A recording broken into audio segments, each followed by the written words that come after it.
안녕하세요. 저는 평소에 사연 듣는 걸 좋아하는 여자입니다. 저는 사이다 마신 것처럼 속 시원한 반전 사연 듣는 걸 특히 좋아했는데 아마 제가 대리만족이 필요해서였던 것 같아요.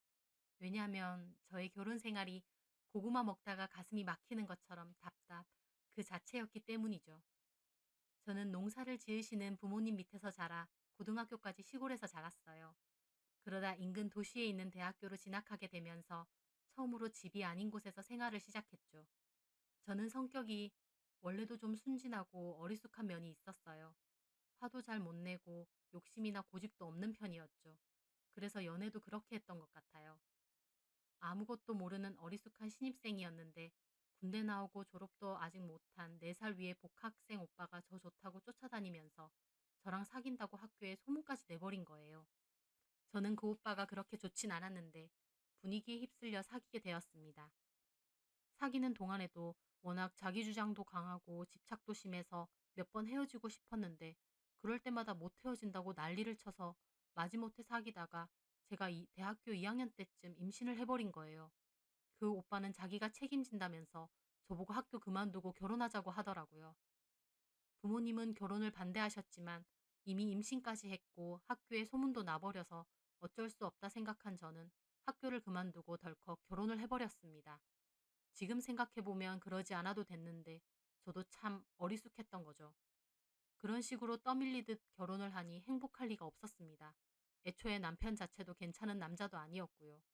연애할 때는 그렇게 집착하더니 다른 남자 동기랑은 대화도 못하게 하더니 정작 결혼하고 나선 맨날 밖으로 돌고 술 먹으러 다니고 집에는 잘 있지도 않았어요. 당연히 육아도 독박 육아였습니다. 남편은 아기랑 놀아주는 건 고사하고 기저귀 하나 갈아본 적이 없어요. 애한테 애정도 없어 보일 정도였죠. 게다가 남편은 집에서 손 하나 까딱 안 하고 저를 부려먹는 데다 반찬 투정도 심했어요. 냉장고에 들어갔다 나온 건 손도 안 대서 아침 저녁으로 새 밥, 새 반찬을 해야 했죠. 어린 나이에 육아와 살림을 하며 정신이 없었는데 남편은 그런 저에게 돈도 못 벌어오고 자기 월급 축내냐며 저를 무시하곤 했습니다. 다른 여자들은 애 키우면서 돈도 잘 번다고 저보고 집에서 노니 좋냐고 하더라고요. 제가 얼마나 아등바등 하는지 모르면서요. 남편은 판매직으로 일했는데 기본 월급이 작고 많이 팔면 인센티브를 받는 개념이라 월급이 워낙 들쑥날쑥하고 적게 벌어오는 때가 많았어요. 그래서 살림도 너무 쪼들려서 제가 집에서 애 보면서 할 수 있는 인터넷 부업 등을 조금씩 하면서 그나마 기저귀 값이라도 벌었죠. 남편에게 저는 아내가 아니라 거의 몸종이나 다름없었습니다. 졸업한 제 친구들은 직장 다니면서 여행도 다니고 예쁜 곳, 맛있는 곳 찾으러 다니는데 저는 손바닥만한 집에서 아이와 하루 종일 씨름하고 남편은 저를 종부리듯 하니 정말 우울 그 자체였습니다. 그래서 제가 아이 두 돌이 됐을 때 어린이집 맡기고 아르바이트라도 하겠다고 하니 그것도 못하게 하더라고요. 애를 왜 어린이집에 맡기냐고요. 그러면 돈 못 벌어온다고 구박이나 말던지. 애정 없고 저를 무시하는 남편도 힘들었지만요. 사실 저를 더 힘들게 한 건 시댁 식구들이었어요. 남편은 홀어머니 한 분과 아래로 여동생이 둘 있었어요. 첫째 시누이는 20살이고 둘째 시누이는 중학생이었죠. 둘 다 싸가지가 정말 없었습니다. 남편이 저를 무시하니 시누들도 나이가 어리면서 저를 쌍으로 무시해댔죠. 게다가 시어머니까지 툭 하면 저한테 시골 출신이라 어쩌고 시골에서 태어나서 어쩌고 하면서 무시해댔습니다. 시골에서 커서 이런 거 잘 모르지? 시골에서 자라서 이런 거 먹어나 봤어? 등등요. 아주 말끝마다 시골이 어쩌고 하고 저희 부모님까지 무시하는 거예요. 시골 사람들이라 잘 모른다느니 하면서요. 정말 서러움 그 자체였습니다. 그런데 시댁은 저희 집과 가깝기도 가까워서 자주 갔어요. 거의 휴일마다 간 것 같아요. 시댁 가는 길이 꼭 지옥 가는 길처럼 가기 싫었습니다.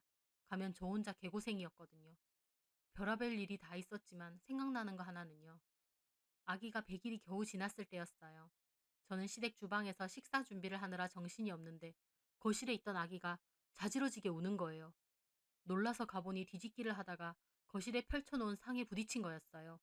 남편은 애가 울던지 말던지 드러누워서 핸드폰만 하고 있고요. 제가 놀라서 아기를 안아서 진정시키고 있는데 갑자기 시어머니가 소리를 지르면서 저를 부르시는 거예요. 얘! 너 뭐 하는 거야? 생선 다 태웠잖아! 저는 깜짝 놀라서 우는 아기를 안고 주방에 달려갔어요. 팬에 올려놓은 생선이 다 타버렸더라고요. 죄송해요. 민우가 울길래. 얘가 집 다 태울 일 있나? 가스레인지를 끄고 가면 되잖아. 넌 왜 이렇게 생각이 없니? 그러면서 저한테 뭐라고 하시는데 더 과간인 건 소파에 있는 남편이 킥킥거리면서 엄마, 쟤 원래 한 번에 두 가지를 못해. 그러는 거예요. 옆에서 TV 보던 신우들은 뭐가 재밌는지 킥킥거리고요. 시어머니는 저를 보며 혀를 끌끌 찼습니다. 으이구, 살림도 머리가 똑똑해야 야무지게 하는 거다. 이게 뭐니 아깝게. 그러면서 시어머니는 탄 생선을 접시 위에 올리더라고요. 어머님 주세요. 제가 버릴게요. 버리긴 뭘 버리니 아깝게. 그러시더니 상으로 들고 가시는 거예요. 드시려고 그러나 했는데 나중에 밥 먹을 때 저한테 그 접시를 밀면서 그러더군요. 얘, 이거 네가 이렇게 만들었으니 네가 먹어라.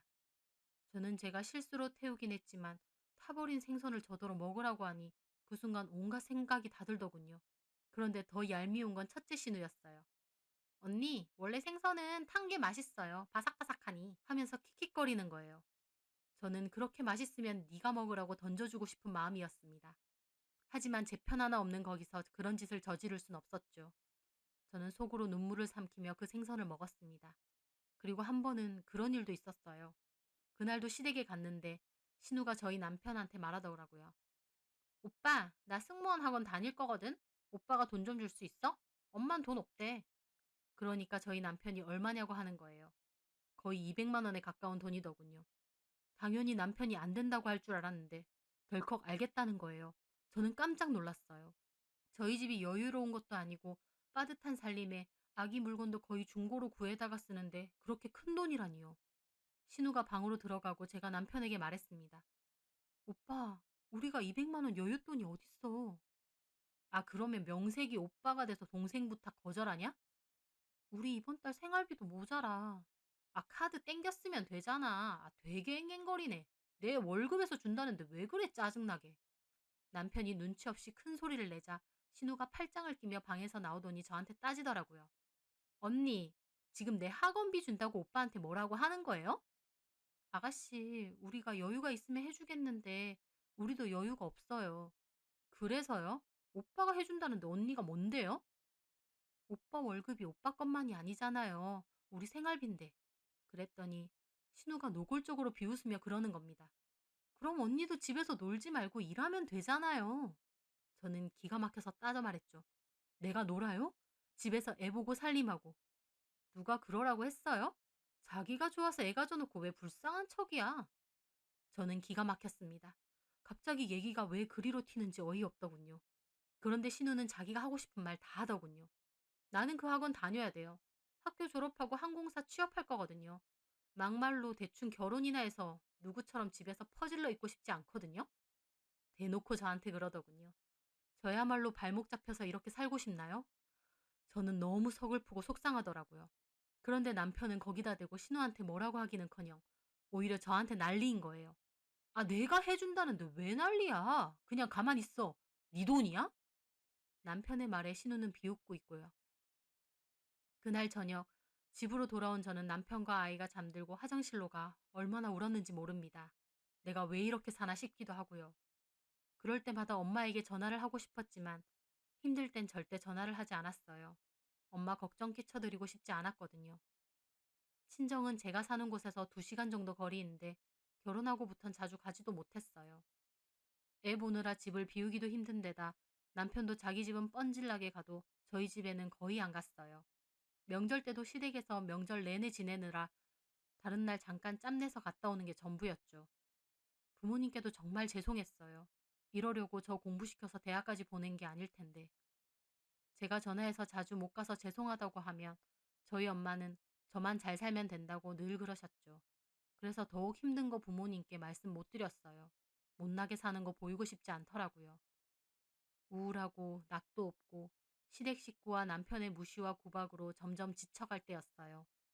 하루는 엄마가 갑자기 전화가 와서 기니 할 말이 있으니 이번 주말에 최서방이랑 내려오라고 하시더라고요. 저는 알겠다고 하고 남편에게 얘기했어요. 남편은 저희 집에 가기 싫은지 노골적으로 짜증을 내더군요. 아, 뭔 일인데 오라 가라 그래. 뭔 일 있대? 저희 부모님을 말할 때 존친 따윈 없었습니다. 저희 부모님을 말할 때 존칭 따윈 없었습니다. 정말 얄미워서 한 대 때려주고 싶을 정도였죠. 저는 일단 친정에 가야 해서 꾹 참고 말했어요. 엄마가 기니 할 말이 있다고 그러셔. 아니면 집에서 민우 보고 있을래? 나라도 버스 타고 갔다 올게. 아, 미쳤어? 내가 혼자 어떻게 애를 봐? 자기 자식인데 왜 못 보나요? 어이가 없었지만 남편은 혼자 애 못 본다고 해서 결국 같이 가기로 했습니다. 남편은 친정에 가는 내내 툴툴거리더라고요. 짜증났지만 한편으론 오랜만에 부모님을 뵙게 된 거라 좋기도 했습니다. 그렇게 친정에 가게 되고 부모님은 오랜만에 저희 민우를 본 거라 엄청 좋아하셨어요. 남편은 그 옆에서 입이 대빨 나와 있고요. 저희 아빠가 "최서방 오느라 고생했지?" 그러니까 남편 한다는 소리가 "예, 차가 좀 많이 막히네요. 피곤하기도 하고." 그러는 겁니다. 놀러 다닐 땐 몇 시간이고 운전해서 가면서 친정 올 때는 저렇게 힘들고 피곤한 티는 다 내는 겁니다. 그러더니 지 혼자 거실 소파에 가서 거의 드러눕듯이 앉아 있더군요. 저는 부글부글한 속을 달래며 엄마에게 여쭤봤어요. "엄마, 무슨 일이에요?" 엄마는 웃으시면서 앉아서 얘기를 하자고 하시더군요. 그런데 엄마가 꺼낸 얘기는 정말 뜻밖이었습니다. 저희 부모님이 농사 지으신 땅 말고도 땅을 가지고 계셨어요. 예전부터 집안 대대로 가지고 있던 땅인데 평수는 넓지만 여태까진 크게 쓸모는 없었거든요. 그런데 그쪽에 대형 아울렛이 들어오기로 결정되면서 보상을 엄청 받게 됐다는 거예요. 남편은 반쯤 누워서 폰을 보고 있다가 그 말을 듣곤 갑자기 용수철처럼 튀어오르는 겁니다. 보상받기로 한 금액은 10억이 조금 넘는다고 했어요. 평생 농사만 지으신 부모님은 만져보기도 힘든 큰 액수였죠. 그간 고생 많이 하셨는데 부모님 노년에 좋은 일이 생길 것 같아 기뻤어요. 그런데 그 얘기를 듣고 남편의 태도가 180도 바뀌는 겁니다. 바로 좀 전까진 예의라고 눈꼽만침도 없이 굴더니 갑자기 눈이 반짝거리면서 보상에 관해 이것저것 묻는 거예요. 그때부터 남편은 그게 자기 돈이기라도 되는 듯 싱글벙글 하는데 그 모습이 너무 꼴보기 싫고 얄밉더라고요.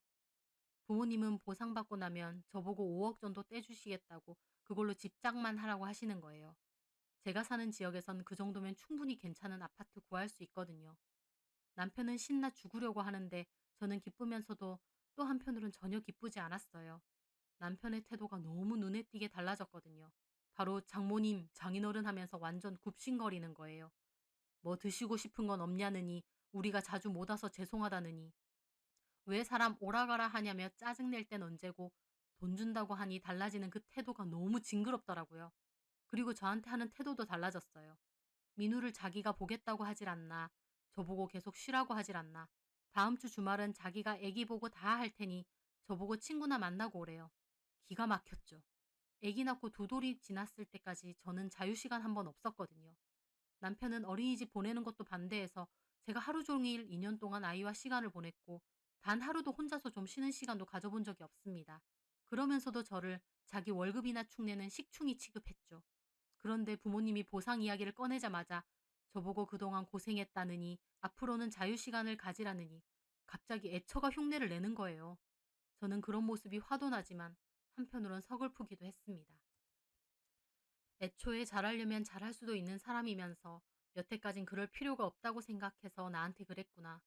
내가 돈이 생긴다 하니 저렇게 180도 바뀌는구나 싶었거든요. 그런데 그렇게 바뀐 건 남편뿐만이 아니었습니다. 시댁 식구들의 태도도 달라졌어요. 남편이 그새 시댁 식구들에게 이 얘기를 했는지 시어머니는 저를 부를 때 호칭부터 달라졌죠. 원래 저를 부를 때 야 또는 얘였어요. 그런데 갑자기 다정하게 제 이름을 부르더군요. 신우들도 호칭만 언니 집 반말 섞어가며 싸가지 없게 굴더니 이젠 저한테 생글생글 웃으며 얼마나 곰살맞게 굴던지요. 저는 속으로 이 집 사람들 원래가 싸가지 없고 예의 없는 것들인 줄 알았는데 그게 아니라 내가 별 볼 일 없다고 무시해도 된다고 생각해서 그렇게 한 거구나 라는 생각이 들었어요. 영은아, 오늘은 내가 식사 준비 다 해놨으니 너는 와서 밥만 먹고 가렴. 전화 와서 그러는 겁니다. 언제는 일찍 와서 밥 해놓고 가라고 소리 지를 땐 언제고. 저는 아이와 남편과 함께 시댁에 갔어요. 속 보일 정도로 저를 보는 눈빛마저도 다 달라져 있더군요.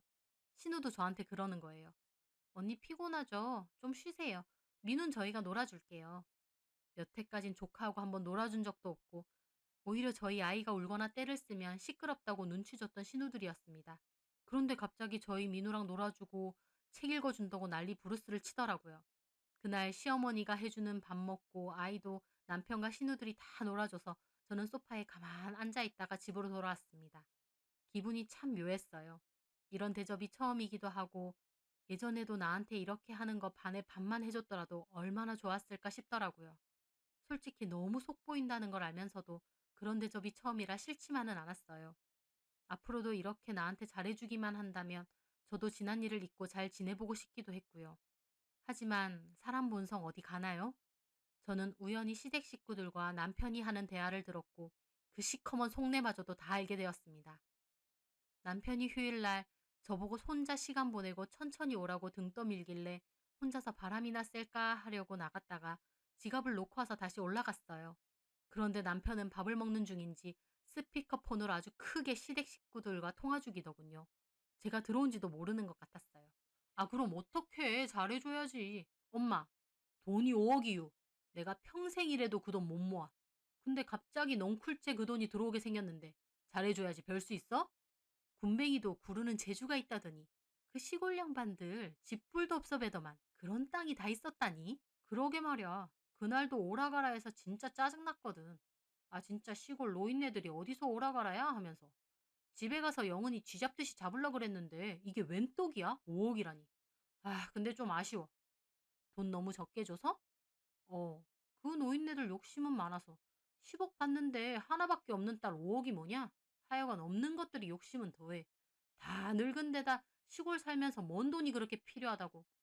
욕심이냐고. 그러게 말이야. 그 양반들 그렇게 안 생겨서 은근 욕심 많다. 그냥 딸한테 다 주지. 그럼 나도 그 직장 그만두고 가게 하나 차릴 건데. 일은 영은이 시키고. 그 와중에 신우의 목소리도 들렸습니다. 오빠, 언니한테 그런 거 맡기지 마. 머리가 돌대가리라서 가게도 말아먹을 것 같아. 그러면서 자기들끼리 키득거리며 웃는 겁니다. 현관에서 그 소리를 듣는데 저는 얼마나 기가 막히고 분통이 터지던가요. 그러면서 하는 소리가 우리도 이제 돈 좀 생겼으니까 필요한 것도 사고 놀러도 다니자. 그래도 되지 오빠? 당연하지. 그 돈이 다 내 돈이야 결국. 내가 요새 안 그래도 영은이 걔 비위 맞춰주고 있다. 팔자에도 없는 비위 맞추려니까 얼마나 짜증이 나는지. 돈만 받아봐 아주. 저는 남편이 깔깔거리며 웃는 도중에 조용히 밖으로 나왔어요. 그리고 집 앞 벤치에 앉아 몇 시간이고 생각했습니다. 잠시나마 잘해준다고 저것들을 내 가족이라고 믿었던 제가 바보 등신이었습니다. 저것들은 저를 한 번도 가족이라고 생각한 적이 없는 거였어요. 제가 돈이 없을 땐 몸종 취급이었고 돈이 생기니 그냥 돈줄이나 호구밖에 되지 않았던 겁니다. 결혼 생활 동안 저를 대했던 남편과 시댁 식구들의 행동을 돌이켜보니 내가 왜 이렇게 살아야 하나 싶더라고요. 이미 결혼했으니 참고 부모님 걱정 끼쳐드릴 순 없어서 참고 또 참아왔던 그 시간들. 제 속은 다 문드러져 있었습니다. 이제는 저희 부모님이 저를 위해 마련해 주시려 한 돈까지 자기들 것 마냥 저러다니요. 저는 더 이상 당하며 살지 않기로 했어요. 남편과 갈라서겠다고 결심했습니다. 하지만 그 전에 저도 되갚아주고 싶었죠. 이대로 당하기만 하면 제가 너무 억울하잖아요. 그렇게 결심을 하고 그 길로 버스를 타고 부모님께 갔어요. 그동안의 자초지정을 다 말씀드렸죠. 엄마는 저 혼자 왜 그렇게 참고 살았냐고 우시고 아빠도 속상해 하시더라고요. 저는 대학 졸업도 못하고 그렇게 결혼했는데 잘 사는 모습 보여드리고 싶었다. 그래서 참고 살았는데 시댁 식구들과 남편의 행동에 진절머리가 난다고 말씀드렸어요. 부모님도 당장 갈라서라고 하시더라고요.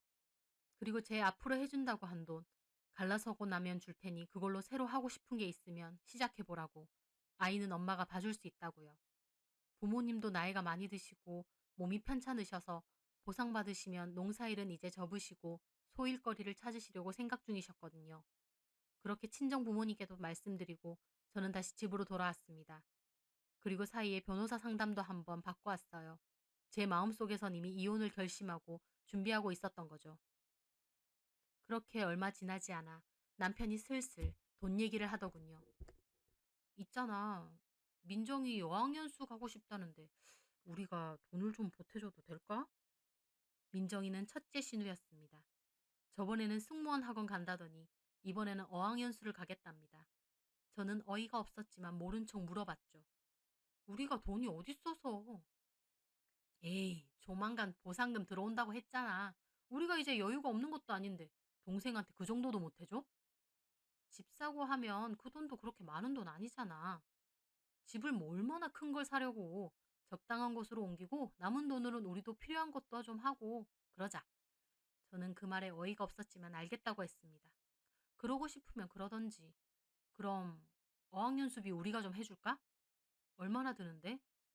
6개월 정도 가고 싶대. 한 1,500 정도 드는 것 같은데. 일단 우리 카드로 하고 나중에 보상금 들어오면 그걸로 메꾸자. 마음대로 해. 남편은 제 말에 실실거리더군요. 그리고 그 후에 시댁을 갔는데 시엄마도 대놓고 얘기를 하더라고요. 아, 우리 집 냉장고도 너무 오래돼서 이제 냉기가 다 빠졌어. 새로 바꿔야 될 것 같아, 식탁하고. 바꿔! 제일 좋은 걸로 바꿔! 정말? 그러면 하는 김에 TV도 좀 바꿔줄래? 영 오래돼서. 바꿔요. 필요하면 바꿔야지. 아주 가관이었습니다. 벌써 돈이라도 생긴 듯 남편의 허세가 아주 하늘을 찌르더군요. 하지만 저는 그러든가 말든가 다 냅뒀습니다. 남편이 저럴 것 같았어요. 허세 어디 가나요? 그럴 때마다 저는 암소리 안 하고 냅뒀죠. 그리고 시어머니는 그 후에 저한테도 얘기를 하더군요. 내 친구들 다 명품 가방 하나씩 드는데 나만 없는 거 있지? 저도 없어요, 어머님. 너도 사면 되지, 얘. 돈이 어디 써서요. 사돈어른 보상받는다며 너네한테도 좀 떼어주신다고 했고.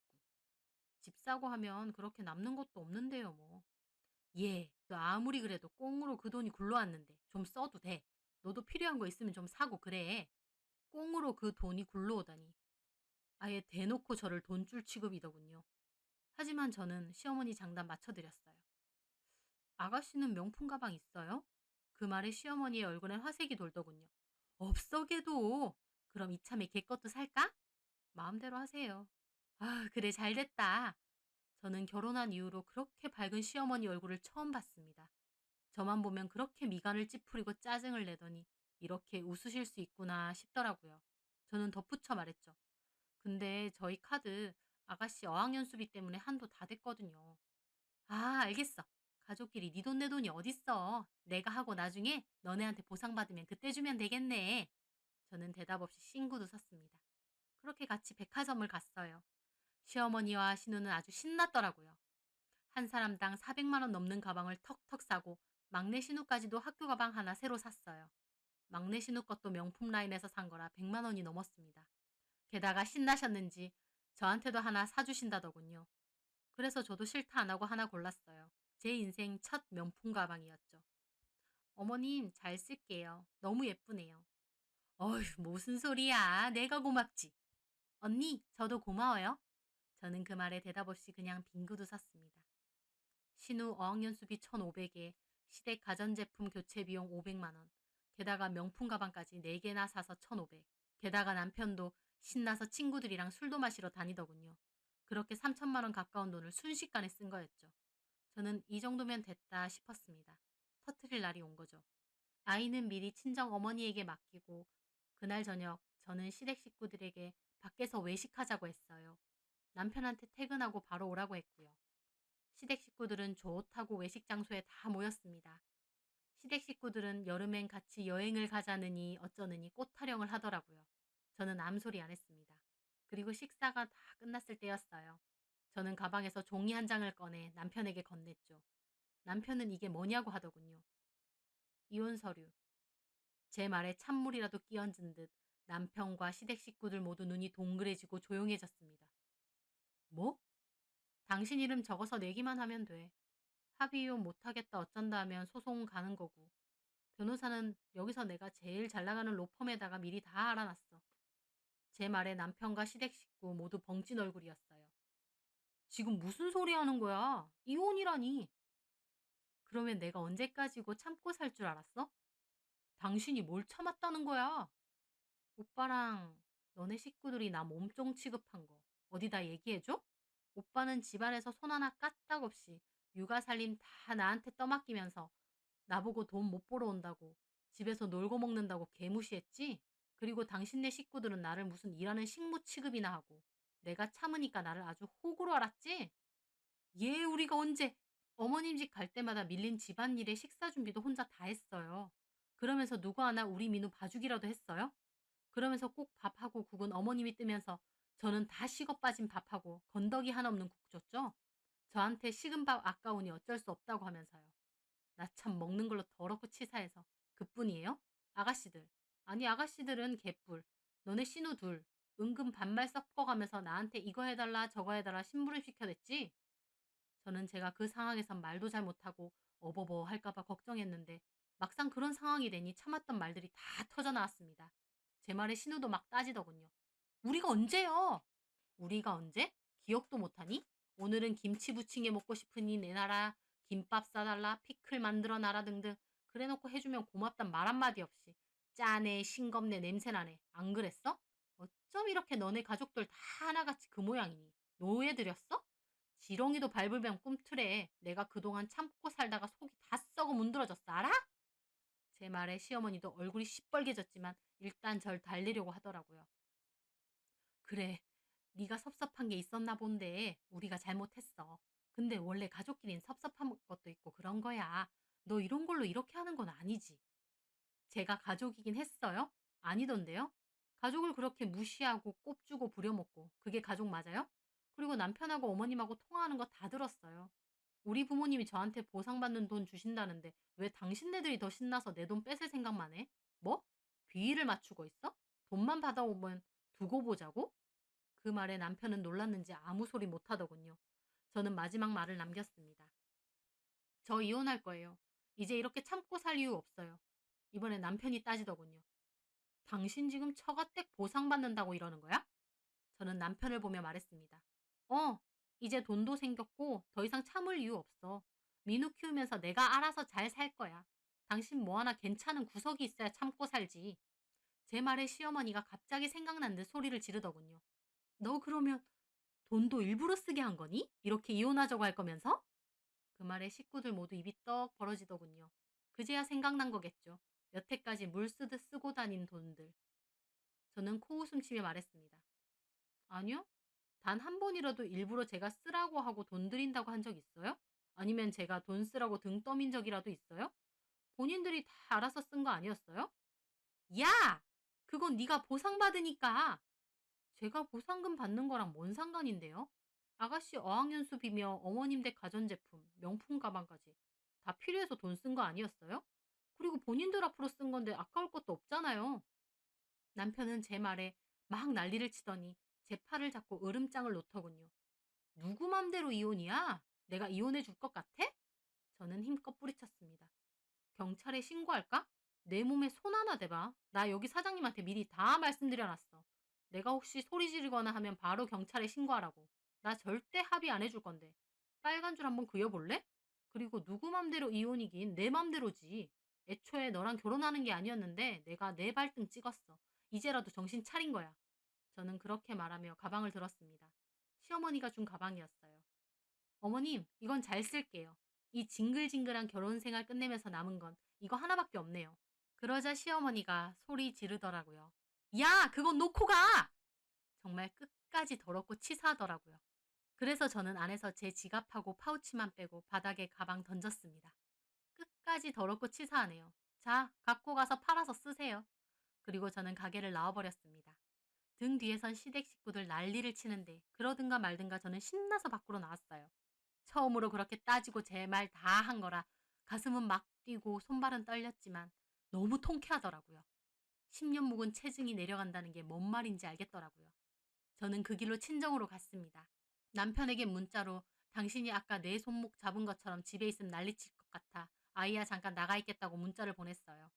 변호사와 미리 상담했었는데 집을 나갈 땐 이렇게 통보를 하고 나가야 나중에 꼬투리를 안 잡힌다고 하더군요.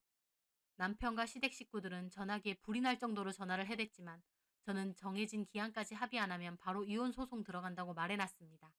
변호사비까지 쓰고 싶으면 알아서 하라고요. 나중에는 친정에 찾아와 잘못했다느니 비는데 저희 아빠도 화가 나서 당장 나가라고 소리 질렀어요. 아무 말 안 해서 알아서 잘 사는 줄 알았더니 내 딸을 그렇게 몸종 취급하며 살았냐고요. 저희 아빠도 화나면 무서우시거든요. 덩치도 신랑보다 크고 농사일을 평생 하신 덕에 힘도 엄청 세세요. 아빠가 순순히 말할 때 이혼하라고 아니면 가만 안 있는다고 하며 흥분하셔서 남편도 그 모습에 거의 쫓겨나듯 집을 나갔습니다. 남편은 제가 말해준 날짜까지도 합의 이혼 안 한다고 버텨서 결국 이혼 소송 중입니다. 저는 돈은 필요 없고 양육권만 가져오면 돼서 그 부분으로 다투고 있는데 아마 양육권은 제가 가지고 올 수 있을 것 같네요. 이혼이 빨리 마무리되고 하루빨리 엄마 아빠와 함께 살며 새 출발하고 싶은 마음이 들어 이렇게 사연을 보내게 됐어요. 앞으로는 무슨 일이든 끌려다니지 않고 제 주관 지키며 살려고 합니다. 제 인생 남이 살아주는 거 아니니까요. 서럽고 우울했던 결혼 생활 용기 있게 끝냈으니 제 인생에도 봄날이 찾아왔으면 합니다.